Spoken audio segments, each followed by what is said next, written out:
Hey guys, welcome back to Big Lake Hot Rods. Thanks for coming and tuning in and checking out the progress on the project No Turnin Back. It's my all-wheel drive 1962 Ford Falcon Futura. What I've done today in this video is going to include a lot of the engine build. Stock 5.3, I just kind of refreshed it, buttoned it up, and cleaned the heads, and just did a lot of cleaning. I had a lot of gunk in it, and just a stock refresh. Don't plan on really putting a lot of power through it right now. I'm going to plan on getting it running and kind of save the money to build a really good engine, and then we'll go back through and pull that engine back out, replace it, maybe hopefully a 6.0 or something like that. I've said it in the past, but whatever comes about comes about.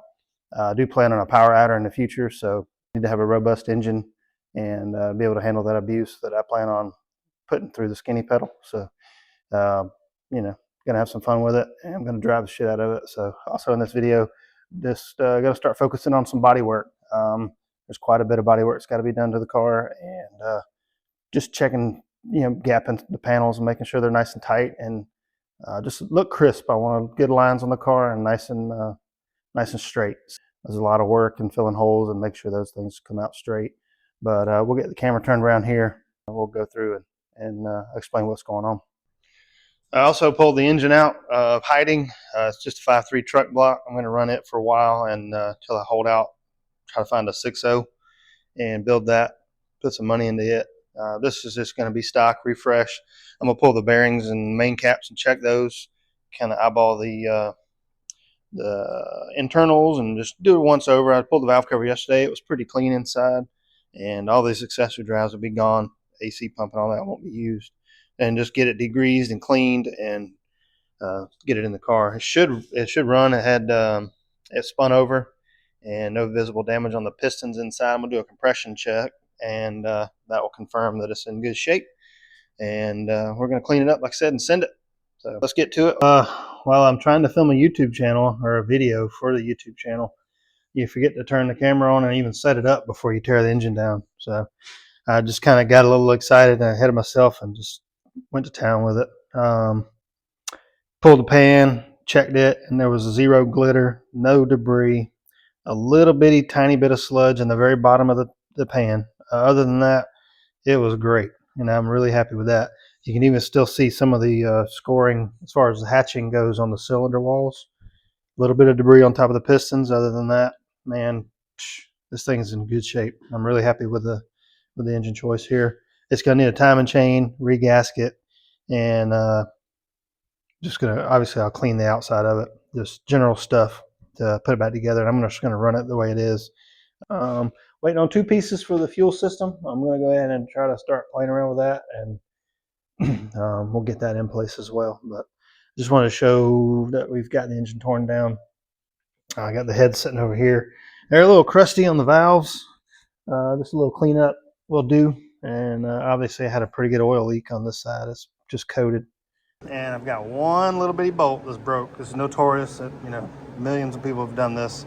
So I've got a washer here, and I'm going to weld a little clobber weld in there and try to attach it to the bolt. I cleaned it up so I can get rid of the rust because it looks like it's been broke for a while. But I'm going to weld this washer to it, and then I'll weld a nut on top of that, and hopefully the heat from the weld will help break up the bolt, penetrate in there and get it to expand and kind of break loose, and I'll be able to spin it out. But so far, every other one is fine, and I hope it stays that way. So let me get to this, and we'll get that bolt out of there.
Sometimes it takes a few tries, so let's see.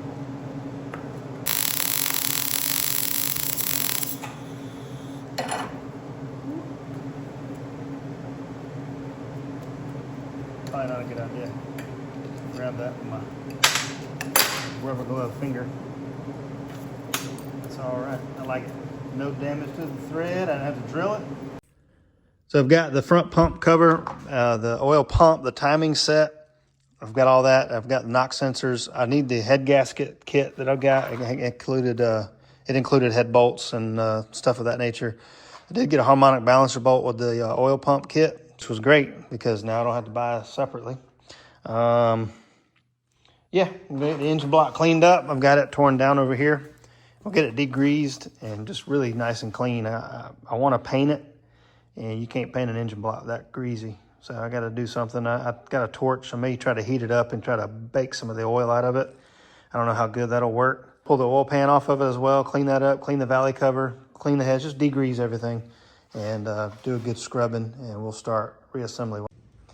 So cleaning up these heads, they're still a little gunky because they came out of a dirty wash cabinet, but this is one of the combustion chambers in one of the heads, and this is kind of my goal. I want to get them cleaned all up like that. I've got one that the valve is a little questionable. I'm still going to take the valves out. I just want to get the combustion chamber cleaned up. I'll take the valves out and kind of just give them a good once or two lap and make sure they're seated well. I don't see any reason why they wouldn't be. They look good. The seats look good. Just give them a good once over. And this ain't the Bible here as far as what goes, as far as how do you rebuild an engine. This is just my version of that. I'm doing my own thing, and you do your own thing, and we'll all live happily ever after. So just a cleanup is really all I'm doing. And hopefully I can get this a little more clean. I want to get in there and get in these edges here around the valve seat and just get them cleaned up so I don't want any hot spots when I go to fire this thing up. Right now I'm just going to focus on getting the thing cleaned up and looking as brand new as I can get it possibly looking. So we'll keep on going with this one, and I got one more to do, and the engine will be pretty well cleaned up and ready to roll, ready to reassemble. I've completed my rattle can rebuild. I went around and cleaned all the tops of each pistons off. This one, you can see it had a little bit of something fell in there and got a little nasty. I'm gonna double check the valve on that one because I don't remember. I didn't check the valves yet, but I've got the head soaking in cleaner. There was something in there that wasn't happy, but I don't see any scoring anywhere else, just along the top side of that piston. So I'm gonna just let it ride. All the other ones look fantastic, and cleaned them up real nice. Got the timing set back in place, oil pump, and just waiting to get my new harmonic balancer bolt because they can't be reused. Then I'll line this pan back up with the oil pan along the bottom side there, and then get my new harmonic balancer back in place. And we'll be moving right along. I'll pull this thing off the stand, and we'll get the backside hooked up. I'm still waiting on some gaskets. They should be here today, and I'll button this up. I'll get the oil panel. Everything's kind of soaked and cleaned. I did a little acid wash on the aluminum just to kind of etch it and get all that gunk off of them because it was coated, and they came out really nice. So this pan, this cover was the aluminum. I went ahead and just rattle canned everything black, and I think it'll keep it nice and clean.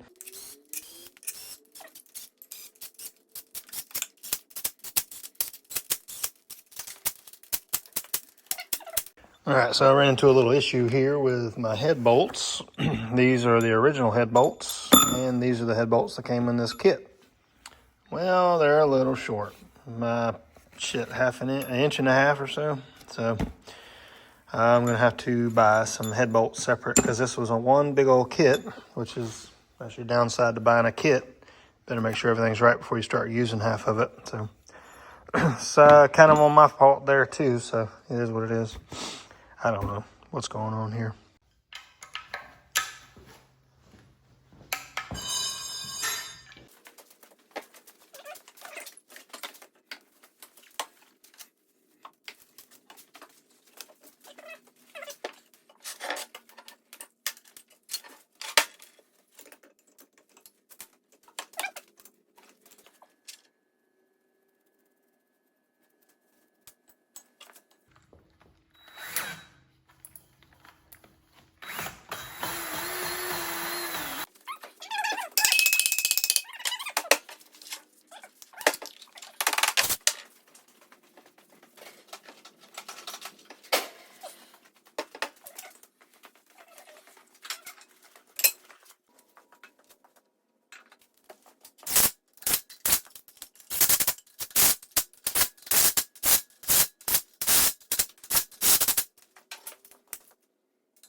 Just wanted to lay all this out and kind of, like I said, get organized and figure out what I'm missing, what I need. And I did that. So I can still get started. I still got some fittings that I can install and get this hard line routed to the tank, because I've got a hard line running down the center of the car. And for the feed and the return, I got to shorten the return because now I'm going to this regulator, which is going to be mounted under the back of the car. So I won't have to worry about cluttering up the firewall. I know it's going to be a little bit more of a pain in the butt, but it'll be a lot cleaner, and that's what I'm aiming for mostly. Err on the side of clean rather than convenience. So anyway, we'll get started, and we'll see what we can come up with for a fuel system today. So I'm under the car here. I went ahead and mounted my fuel filter, which is right, y'all. These lines will be tidied up. This is a hard line I got to cut and fit and then move over to where I've got the regulator. Sorry. Trying to get light and hold this phone here. Everything I'm under the car. So I'm mounting my regulator there. The hard line will come out on the top port there and go over to the hard line and go towards the motor. And this port here will be the return or the feed from the tank, which will come out of the filter from the tank here, feed line to the filter, from the filter to the fuel pressure regulator, out the regulator, and my light's dying. And then the port there on the front is going to be, that I didn't have a fitting on it, that's going to be the return. So I'll sweep this over to that, tidy all the lines up, and it'll be right on the money. So it looks like it's really close to the exhaust, but there's quite a bit of room up here. So I feel like I'll get enough airflow. And originally I was gonna just mount it to the front of the tank here and have it come off of these lines, but I think it was too tight of a bend, and I don't have 90s off the tank. So I feel like I was just gonna, I just don't have 90s off the tank here. I feel like that would be too tight. So I'm gonna run them over there. Then I can run the hard line, which I've got coming through. You can barely see it through the line, through the trans tunnel there. It runs along the top edge and is hidden. The other one is the brake line. So I just gotta mount that securely, bend it, and get it over here so I can get it to the regulator. And that should finish up the fuel system. So progress, baby.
All right, so I started back here just because I've got the car turned around and all my tools are back this direction. So I've just started on the back end, and there's less panel alignment to do back here as far as gaps and things. The lower panel is welded together. The only thing I've got to fit is the bumper and the deck lid. So I figured I'd start with the kind of easiest part. It's not really easy. It's a pain in the ass, and I don't like lining panels, but you know, it's got to be done. I did get a layer of filler over this panel here and get it all nice and straight and smooth. And then once we started lining the panel up, the trunk panel here, realized that there was a pretty good sized gap. You know, this filler is pretty rough. It has not been sanded at all, but there was a pretty good gap on here. And as I show in video, welded up a piece of steel here on the bottom edge just to extend that. So now this line against this panel is nice and tight. Figured that should look pretty good because, you know, from the back end of the car, it was a pretty obnoxious gap. I didn't like it at all. But everything else along the sides here, we did some beating with it, mallet and a chunk of wood, and got the panel really nice and straight. So once I get, actually I can feel the low spot right there, but anyway, I plan on skimming the whole thing with filler and just getting it really nice and tuned up tight. Yeah, that's just kind of what it takes. Not going to be a lot of filler, but there will be some on it, and that's okay. Got to just do some sanding, and like I said, get this bumper tuned up. This gap here is pretty good, but I want to get this part of the bumper kind of curved in a little more and tighter to the body. As you can see, I can get my finger through there, and I want to get that curved over. Finish that edge over. This side here is going to need a filler piece added to the bumper. This shape here is good as far as both ends, but it's got a pretty good gap there, so I need to tighten that up. But overall, just like I said, just some tuning up needs to be done, and some body work.